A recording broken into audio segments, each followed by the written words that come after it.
که یو سړی د خوښي په حالت کې وي بیا د هغه د الله تعالی نه د وغوړي، او که یو کس د غم په حالت کې وي، په تکلیف کې وي، بیا د هغه د الله تعالی نه د وغوړي. دا یوه نسخه درته وښایم. ډېر زیات خلک د مایوسۍ شکار دی، یا چې د میژ د و نه قبلیږي، د میژ د حاجت نه قبلیږي. دغه بنیادي وجه دا ده چې یو سړی نه په خوښي کې الله تعالی ویر وي. د خوښي په موقع باندې دی د الله تعالی نه هیڅ د و نه غواړي، بلکې که چېرته یو سړی غواړي چې د غم په حالت کې، د پریشانۍ په حالت کې، د مصیبت په حالت کې دا د مو د و قبیله شي، بیا دته پکار ده چې دی د خوښي په حالت کې هم د الله تعالی نه زیات د وکړو. بیا الله تعالی د غم په حالت کې د دعو خامخا قبلوي. جامع ترمذی کې دا روایت موجود دی.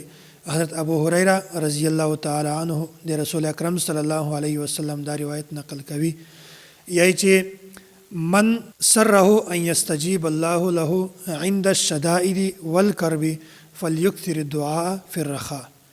که څوک دا غواړي چې د پریشانۍ په حالت کې، د تکلیف په حالت کې، د مصیبت په حالت کې د مو دعو قبیله وای، بیا دته پکار ده فلیکثر دعاء فی الرخاء چې د خوښي په حالت کې هم د الله تعالی نه زیات د وغوړي.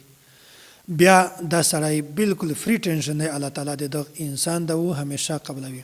دا یوه خبره په ذهن کې کښېنوئ چې هغه دعو چې د یغې تعلیم په سنت کې موجود وي، هغه مسنون دعو وي، بیا د یغې ډېر زیات اهتمام کوي، دغه الله تعالی خامخا قبلوي.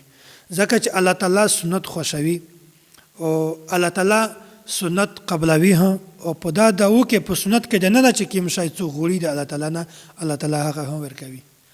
نو پکار ده چې کله هم اشتوس دعو کې د سنت داسې دعو وکړي چې هغه د یغې تذکره، د یغې تعلیم په سنت کې موجود وي.